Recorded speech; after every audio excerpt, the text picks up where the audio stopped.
এই দেখো, আমি বলেছিলাম না কালকে একটা স্থলপদ্ম ফুটেছে, আজও একটা।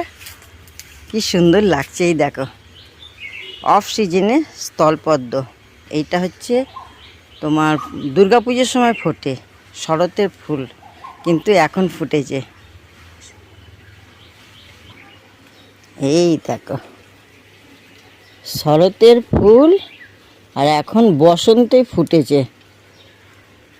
এই বোঁটাটা কি শক্ত, বলো কেমন লাগছে বলো।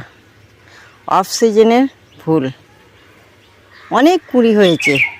যাক, রোজ একটা একটা করে ফুটুক, ভালো লাগবে, তোমাদেরও দেখাতে পারবো। এই দেখো স্থলপদ্মর কত কুঁড়ি এসেছে, দেখছো? ভর্তি কুঁড়ি। এইগুলো সব একটা একটা করে ফুটবে, অনেক কুঁড়ি এসেছে। গাছটা কাটা হয়েছে, এই দেখো গাছ কেটে দেওয়া হয়েছে, আবার এইগুলো নতুন ডালে এখন ফুল আসছে। প্রচুর কুঁড়ি এসেছে, দেখতে থাকো।